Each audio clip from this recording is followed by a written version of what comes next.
ñaari frère de parti ànd xeexandoo benn mbir ànd gagnandoo pouvoir am lu nga xam ne moom la ñu diggee woon ak askan bi ñëw toog ñu gis le président Bassirou Diomaye Faye et son premier ministre mu am désaccord ba jamono ji ñuy wax désamour mu ngi bëgg a dugg parce que yaa ngi gis yi nga xam ne moom moo di ay bal ñu koy sànni fu ne ñu dàq ko fi nga xam ne moom moo nekkoon ci poste premier ministre am mu ñëw nekk tey le président de l'Assemblée nationale lan la mën a am comme njeexital ci politique réew mi ak li nga xam ne moom moo di doxalinu état.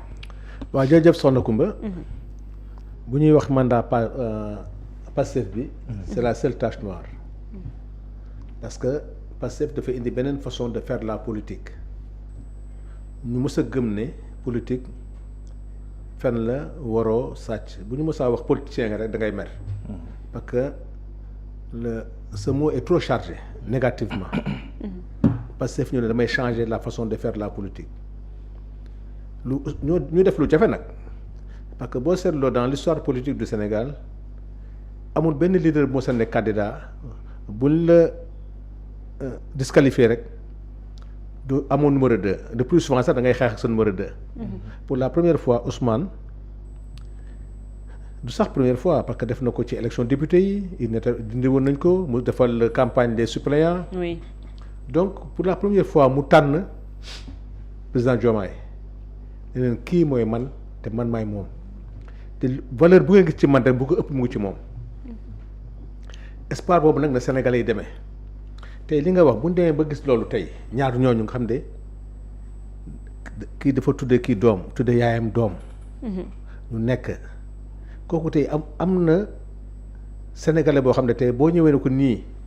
pour ay problème politique wala problème nangam moo tax ñu tàggaloo di nga am déception te di nga am tiitaange déception bi mooy man de foogoon naa li jeex na Sénégal waroo bi yeeg yooyu mais tiitaange mooy est-ce que projet bi njaayoon Sénégalais yi président bi fi nekk est-ce que loolu dina ko wéyal muy tiitaange mais loo ci mën a jàpp. déception bu rëy la mais aussi ngay amaat beneen assurance ki nga xam ne mooy suñu leader Ousmane Sonko dafa mel ni yàlla biddéewam da ko teg ci yooyu boo xoolee dafa nekkoon impôt et domaine di wax di dénoncer ñu dàq ko ñu ko dàqee fan la jëm foo xam ne day wax ñu koy fay. Assemblée nationale. da ngay wax moo tax ñu dàq la. léegi promotion bi léegi da ngay dem. di wax ñu lay fay jox la oto en même temps xam nga loolu tey mbiru yàlla la nga demaat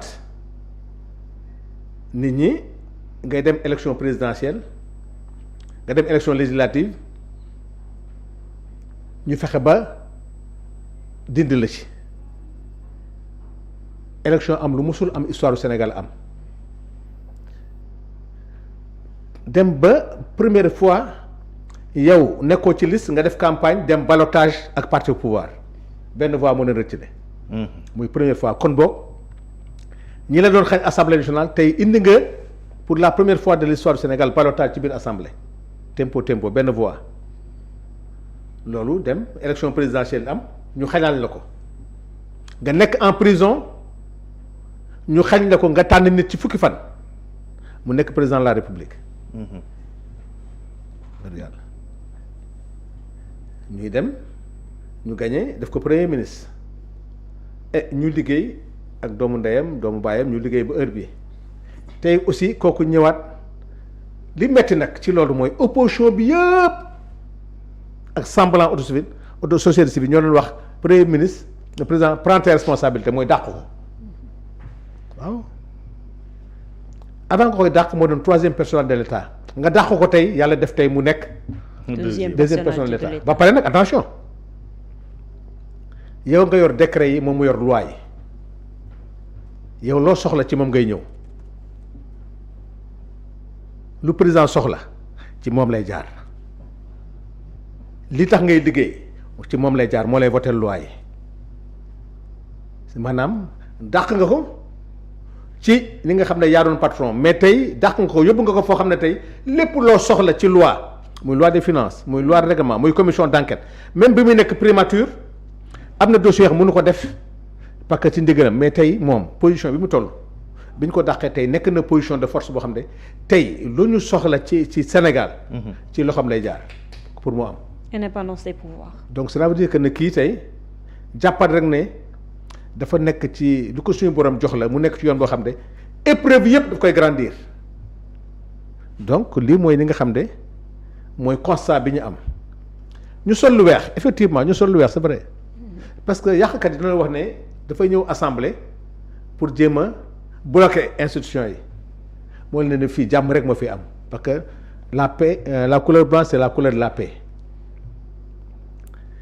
nag nga xool El Malick li ñëpp yaakaar ne ay contre-valeur la tey président El Malick def geste boo xam ne dafa joxaat yaakaar sénégalais yi ne jafe-jafe mun na am mais Sénégal am na toujours ay valeurs yoo xam ne ñu ngi biir Pastef parce que président El Malick ak Ismaïla Wone geste yooyu ñu def moo ëpp doole fuuf le président Ousmane Sonko def Ismaïla Wone avant président Ousmane Sonko moo njëkk a bind jour bi ñu dindee ne bind ne président Ousmane Sonko kaay jëlaat sa poste bi ma yoroon président El Malick ne man président Ousmane Sonko mënul nekk suma kilifa fii ma toog moom moo ma fi teg nar a ñëwaat assemblée nationale may toog ci kaw mooy muy toog ci suuf te mooy suma kilifa te fii ma toog moom fi teg mu am grandeur boobu ne ko kaay jël sa yëf donc muy jàngat c'est-à-dire dans ce pays là aussi ay valeur ngi fi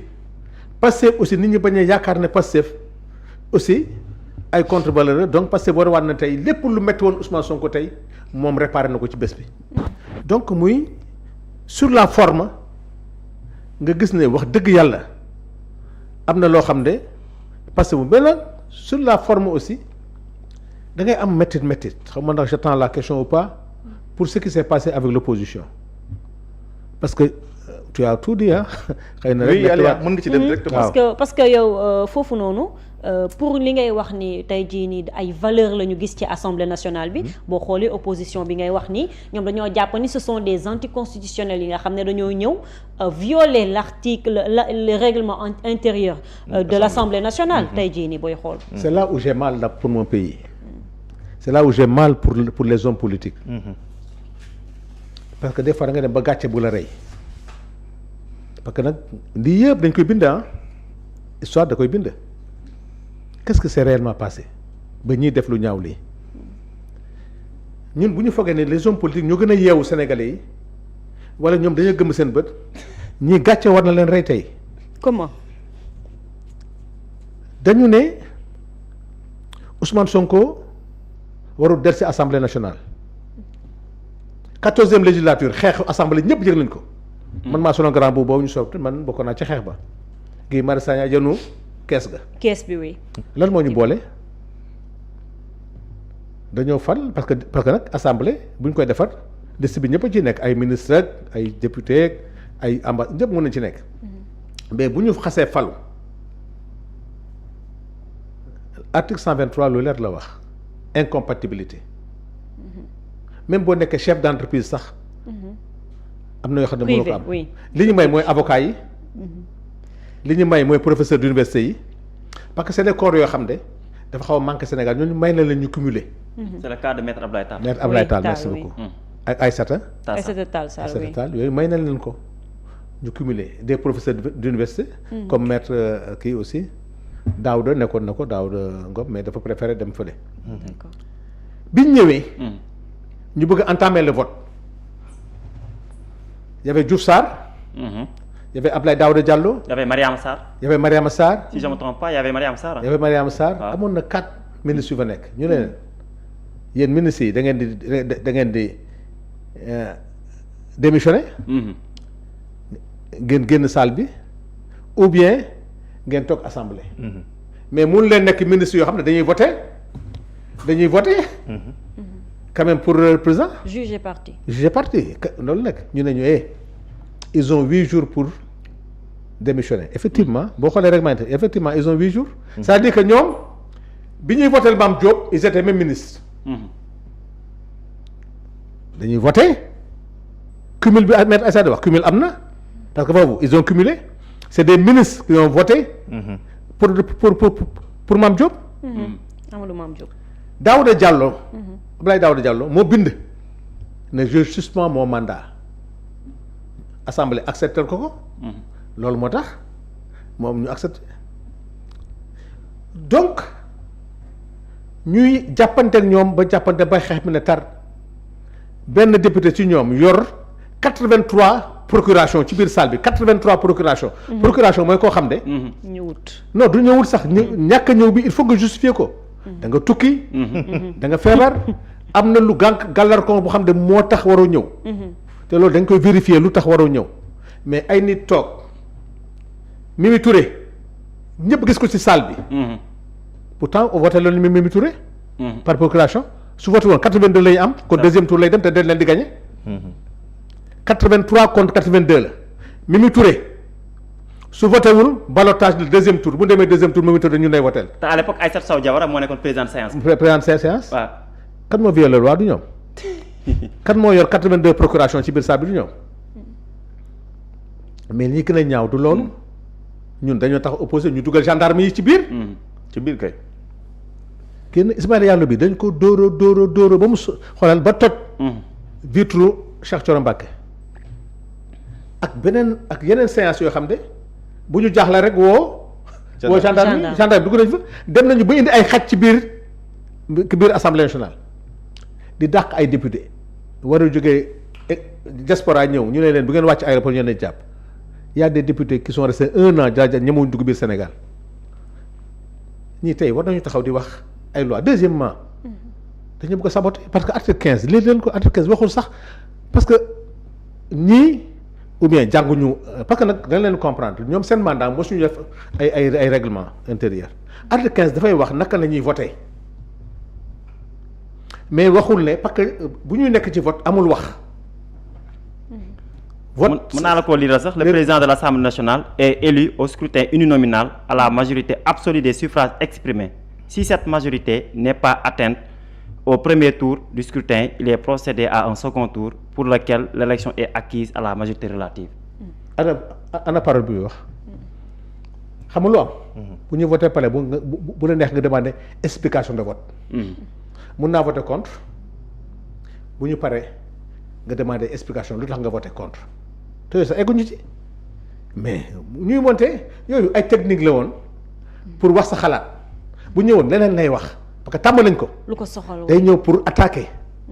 te bu xasee démarrer jeex na. moom tas ba le passé ñëw na fa ñuy wax affaire rek muy wax affaire u Azer di wax yu kenn ñàkk c'est-à-dire voilà quelqu'un qui doit s'expliquer aux Sénégalais pourquoi il a refusé de voter la loi sur l'homosexualité mu koy wax en français loolu commission d'enquête dina ko régler ci fan yi donc article 83 au lieu ñu wax ci texte fii kuy démissionner da ngay dem ci rajo yi naan démissionner na da ngay bind.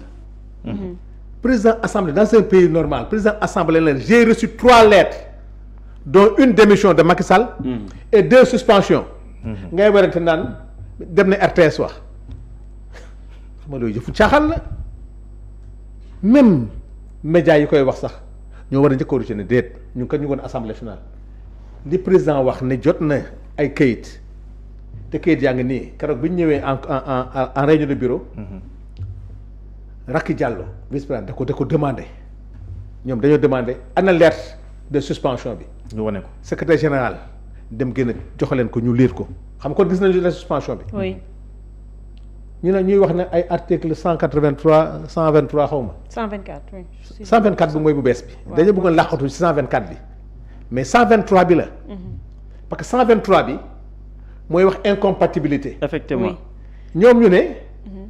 boo nekkee parce que dafa ne tout député élu. tout député élu.